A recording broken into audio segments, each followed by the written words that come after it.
You're listening to the Jewish Entrepreneur Podcast with Debbie Sassen, episode number 189. Hello, my friends, and welcome back to the podcast. I have a juicy money episode for you today. But before we dive into today's episode, I want to tell you about an upcoming masterclass that I am running on November 6th. This masterclass called Money versus Wealth, the art of receiving and holding big money. It's a free masterclass. It is happening at 12 o'clock in the afternoon Eastern Time, 7 in the evening Israel time. And I am going to go deep on the difference between what money is. We're going to talk a little bit about that today on the podcast. What money is, what money isn't, what wealth is, what wealth isn't. And if you want to receive more money, that's charge higher prices, attract higher paying clients, and really be able to be in the energy, the frequency of wealth, you want to be in this masterclass. And at the end of the masterclass, I'm going to let you know about a new money community that I'm opening up. It is really going to be a beautiful November for me after a gorgeous long summer. I have just finished hosting my parents who were here for 2 weeks in Israel. And in fact, yesterday, as I'm recording this podcast, we were really blessed to welcome home one of our heroes, one of our hostages, Eitan Moore, whose motorcade drove through my neighborhood of Beit Shemesh, my neighborhood in Beit Shemesh, and we were among the crowds, the throngs, who were able to escort Eitan home after he spent more than 2 years in captivity in Gaza. So November is just looking new November, bright November. I don't know, is there a word for like abundance that starts with an N? I don't know. It doesn't really matter, but go to my website, debbiesassen.com/masterclass, and sign up for the Wealth and Money Masterclass that's happening on November 6th. Now, let us dive into today's podcast, Spending, Splurging, and Stacking Cash. It is all about money, all about really personal finance today, because your business is here to finance your personal life. Your personal life is not here to finance your business. And so I really felt it was important to dive into this topic of spending versus stacking cash with just a little bit of a splurge vibe to it. In fact, the last splurge, if I think about it, that I had, for myself, I was in Toronto in July, and I went shopping there with some friends at Swarovski. And I fell in love with this pair of earrings, a little bit of a diamond and some, I guess it's, cubic zirconium. It's not real diamonds, but a pair of earrings that I really love. And if you know me, I'm not a big jewelry person. I don't usually wear jewelry. As I'm recording my podcast, I am not wearing my watch. I'm not wearing my rings. I always have necklaces on. I don't take them off. And earrings is the one thing that I make sure to put on before I leave the house. So that's why I bought them. There's always like a good memory, a little bit of a splurge. I did it also when my husband and I were in Puerto Rico about 3 years ago. It's something to remind me, something to almost hook. It's an earring. It goes into my ear, it like hooks into my ear. Something to remind me of those beautiful memories and that beautiful experience that I had. So that to me is a splurge. I am not one of these people who goes on like outlandish splurges. I spend money way more on experience than on things. That's just the kind of person I am. And today I really want to dive into you understanding your money habits, because that will help you open up a whole world of possibility. So first, let's start by discussing the difference between spending and stacking cash. And then we're going to add in the splurge at the end. So we all need to spend money. Money is a core survival issue. We spend money for food, electricity, housing, water, transportation. We need money. It's just one of those things in our life. What happens is that people are often spending money unconsciously or maybe compulsively. They're not aware of where their money is going. And rather than making decisions, really thinking about it intentionally, do I want to buy this thing? Do I not want to buy this thing? Do I want to buy the earrings? Do I not want to buy the earrings? We end up in this frenetic energy of spend, spend, spend, and there's no awareness or clarity around what we're spending. I'm currently working with one of my clients. It's more a financial planning type of engagement than a business growing engagement. But there was so much lack of clarity around where her money was going, and it created so much anxiety, so much stress around money. And that's what happens when you are not aware of where your money is going. And I'm not saying that you have to like budget down to the penny or budget down to the shekel, especially as a mom of a large family. That wasn't something that worked for us over the long term. We did have periods of time where we would really track all of our spending because it gives you so much awareness. But I never felt it was feasible while we're busy raising our family to really have to be on top of every receipt. Every time I needed to fill up the cards for my kids for their bus rides, every new pair of shoes, pair of socks. There are just so many little details. But if I could have broad categories and know pretty much where our money was going. And if you know me, I'm a saver way more than a spender. I like to stack cash. I like to have money put away for the future, for a splurge, for something, a whoopsie that comes up. I don't know. We recently had to have a technician in our house because our gas-based water heater wasn't working. It needed to be cleaned out. Also, when my parents were in town, we rented cars like daily. Well, I helped my kids so that we could all get around, all be together. We rented 2 different cars for 2 of our children. And then we needed another car during the day to move people around. So because we don't spend money regularly on owning a car and the insurance and the gas that is necessary for running a car, my husband has a company car and we always made that work together with a taxi here and there, buses here and there for the kids. When we want to rent a car, we just do it. And it's not an everyday occurrence. It's not an everyday expense. So when you are aware of where your money's going, right? You know how much is going out on food. You know how much is going out for water, for transportation, for healthcare. That gives you so much agency over your money because when you look at where your money is going and the spending, it gives you the opportunity to say, hey, if I was to replay this, if I was to do this again, is this where I would have wanted to spend my money? And sometimes it's yes, and sometimes it's no. Sometimes you're like, oh, I'm looking at that now. Maybe you bought something and you were in a rush. You were feeling pressured. Maybe it was a bad hair day. Maybe you gained a few pounds or kilos and you were feeling really ugly in your body. You weren't feeling confident. And so you bought some clothing and then you look at it and you're like, oh, no, I really don't like that. What was I even thinking? And I've totally done that. A long time ago, I ran a class. It was before I wrote my book, The 1K Investor, but I actually had a course called The 1K Investor. It was a 3-part course. And I spoke specifically about a top that I bought. One of my friends was making a wedding, and I really felt at that time that I wasn't back to I think it was my post-pregnancy weight, whatever it was. And I went and bought a top that I didn't really love, but I felt like I needed something flashy, something to pretty me up. So I bought this thing. I even took it to a seamstress to have it, much more tailored to me. I wore it once, maybe twice, and then I gave it away because I didn't love it. But because I wasn't feeling good in my body, I felt I felt compelled to go and buy something. It was this energy of not enoughness, this energy of, me not being enough. It was really coming from my ego speaking. And your ego is just a normal part of you. It wants to protect you. It's part of your survival energy. It's your fear of being judged by people outside of you.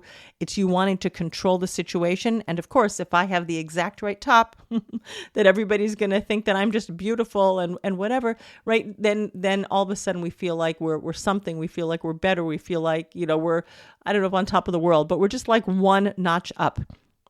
So that's where I encourage you to look at where your money's going, look at your spending, and ask yourself, is this where I want my money to go?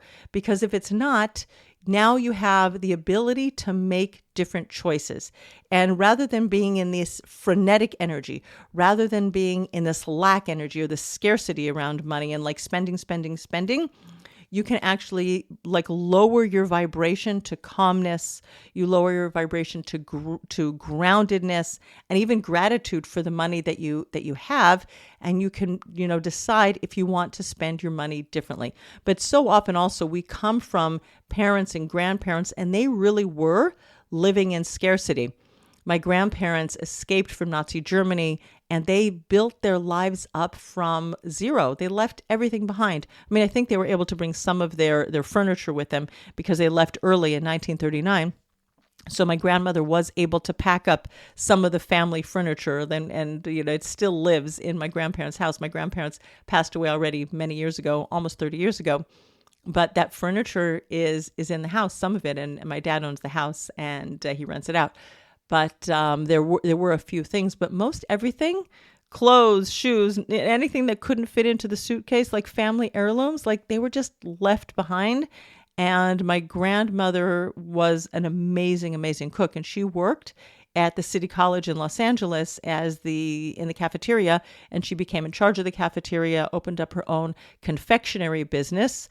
She started from nothing, and my grandfather, who had owned a whole department store, he became a bookkeeper, and he was really starting again from nothing. The family was in scarcity. I remember growing up, and my dad obviously was brought up in this environment, and we did all the couponing, which is amazing. Yes, if you have coupons available, use the coupons because why not? Free money, love free money. But saving foil, which I still do. I remember my grandparents saving paper towels, the terry paper towels, because they really knew what scarcity was. And that energy flowed into my family. It was in my family of origin, and similar for my mom's family. She and her cousins, my mom's mother and her mother's sister, they were two families. They lived very close to each other, and they used to divide up a milk ration between the two families. Who was going to get the milk that the families could afford? Was it going to be the pregnant mom, the nursing mom, the baby, the toddler? There was real scarcity in their family, and that money energy, that money messaging came down to me and my family. So, I definitely took that on and have more of a tendency to save and make sure that I have for the future, because that's who I am. And some of my other siblings, they took it to the other extreme, and rather than saving, and my siblings they all have savings, but they became much more spenders, which was sort of to offset that scarcity mentality and that energy that we grew up with. And there's no judgment on anybody. So don't think this is, about I did it better than they did it better than I did. Each of us is a unique world, a unique personality, and we took it our own way. But what you want to do is you want to come into connection with your money and figure out how you're spending. Because if everything goes into spending, what happens is you're not going to be stacking cash. And stacking cash is the way that you build wealth. Stacking cash is that you take some of your money, that money is flowing to you through your job, through if you own real estate and you have rental income, money flows to you. Just think about it like cash flow, like a river. The money is flowing, and some of it is going to go out again down the river. It's going to be spent, and some of it you're going to keep. And not with hoarding energy, because if you think about the water that gets dammed up like by beavers or logs or something like that, it tends to attract mosquitoes, becomes poisonous, toxic. We don't want that hoarding toxic energy around our money, but we want to save some of that water in the water cooler. We want to save some of that water to quench our thirst, that money to take care of us in the future. And sometimes we're going to need it because you're going to have summer vacation next year, and you're going to want to have stacked cash in a vacation fund so that you can go away with your family. Some of it you might want to stack in a car fund because you know that your car is 5, 10, 15 years old, and you know that at some point in the future you're going to need some car repairs. You might need to replace the car. You are going to need to do some body work. We just had a flat tire, for example, on our car, and we needed to go to the garage and take care of the flat tires. That was obviously on our company car, so we didn't have to pay for it. But we know that if you have things that need to be taken care of, or like I said, the gas water heater that we have, we needed to take care of that. And if you have cash stacked in a safe savings account, that money will be there for the life events that happen. Nothing lasts forever. Things break down. Things need to be fixed. So don't spend all of your money, because when it comes to that expense that you're going to have in the future for just running your daily life, you're going to want to have some stacked cash in a set-aside savings account for the life events that you know are going to happen. You don't know when, but you know they're going to happen. Well, maybe summer vacation, you kind of know when it happens. So that's one way to stack your cash. The other way to stack your cash, and I really want you to think about this as stacking, this is compounding your money for your future. When you invest money for the future, this is how you put your money to work for you. So if you put it into the stock market, for example, on average over long periods of time, your money will grow by about 10% per year. So if you put $1,000 into the stock market, in a year from now, on average, it doesn't happen every year. Some years, the markets go up by over 20%. In 2024, the market went up, I think, by 24%. So I remember that, 24. So if you would put $1,000 into the stock market in 2024, what's 24% of $1,000? $240. You would have had $1,240 at the end of the year.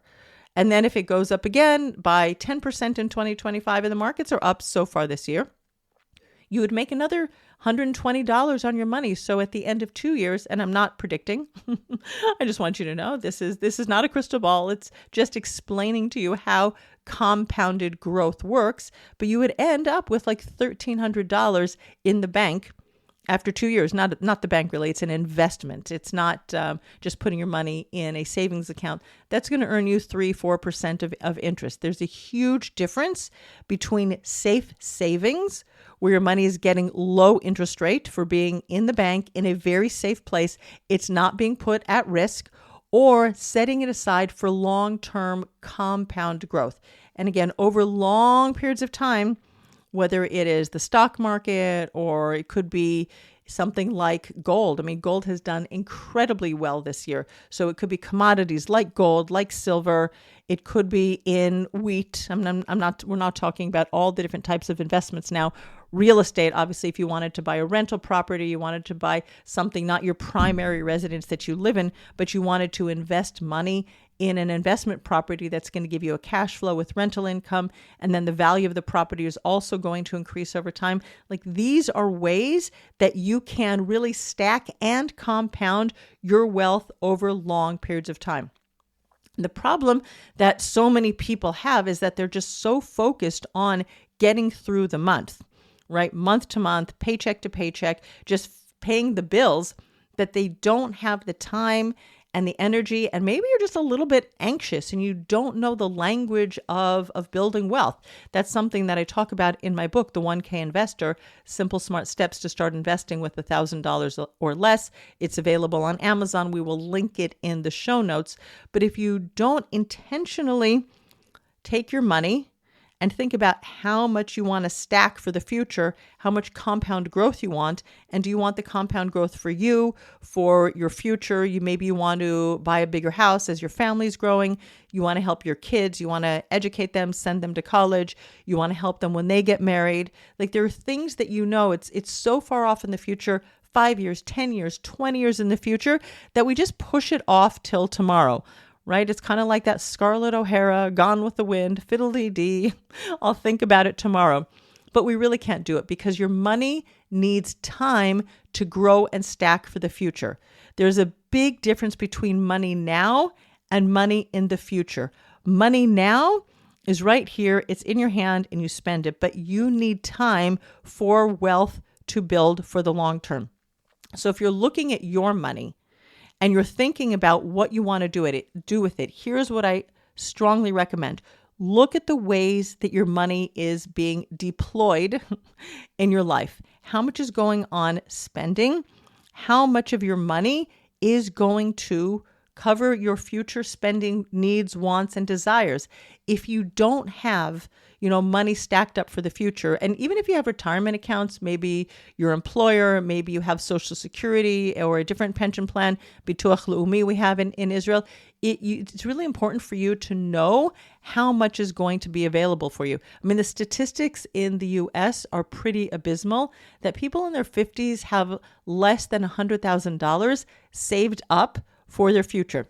And let's just run some very simple numbers. I haven't sat down to think about this ahead of time, but just imagine, for example, that your lifestyle costs you $5,000 a month.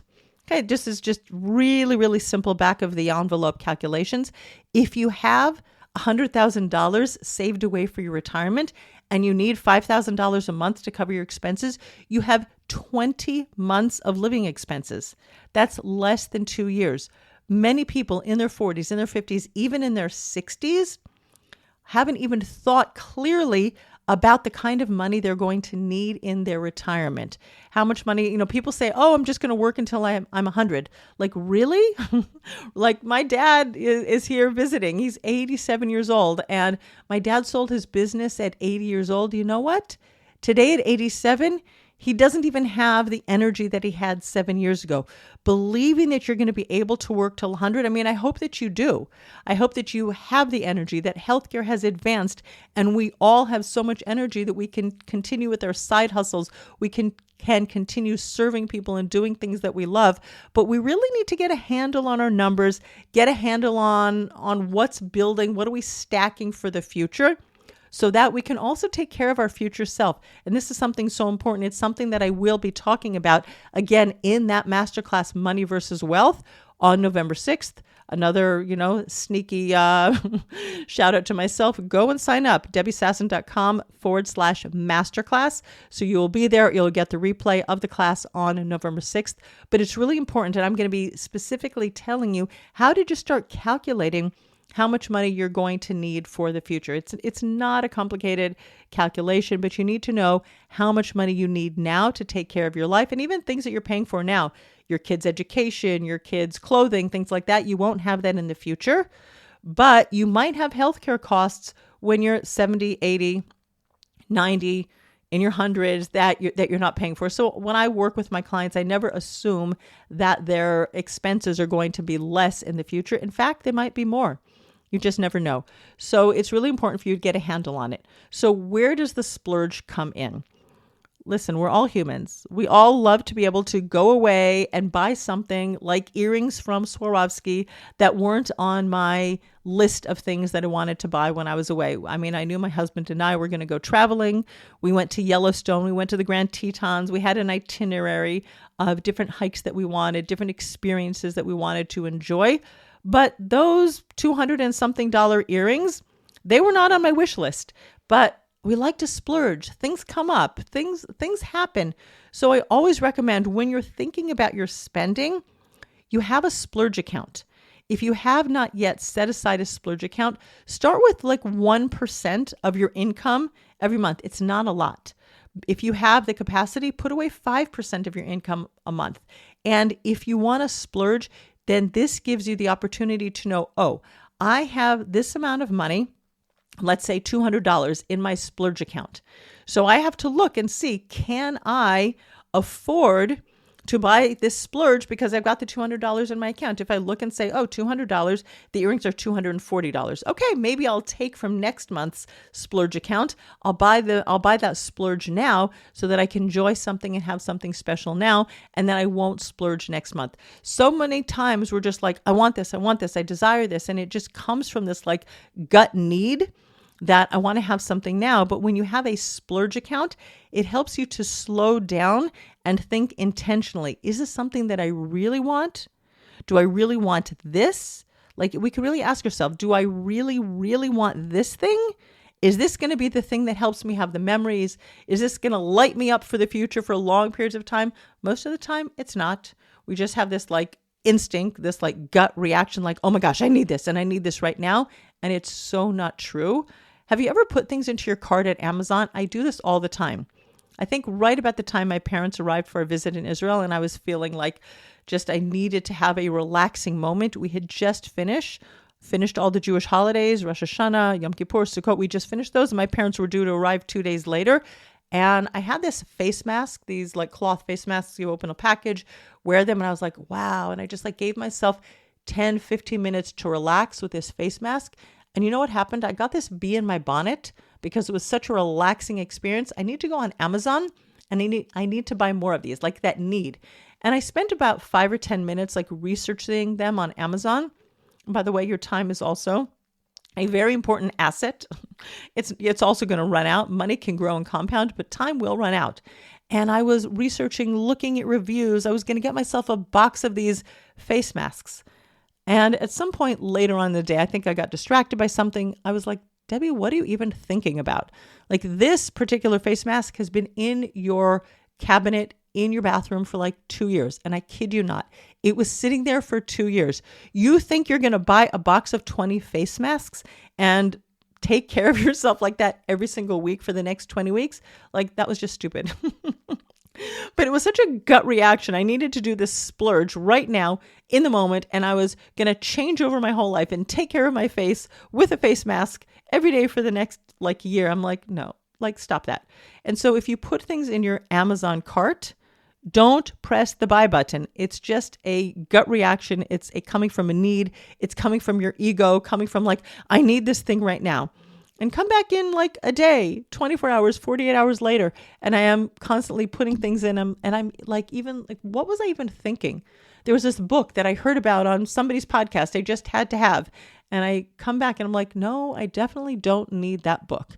And delete, delete, delete. So this is the way that I save myself lots of splurge money. But I do enjoy those experiences. I do go enjoy traveling. And when I buy myself a little memento, and then I wear those earrings in the future, it just reminds me of that beautiful time that I have, and I can connect the dots, and it's just this feel-good feeling that floods my body. So plan your splurges.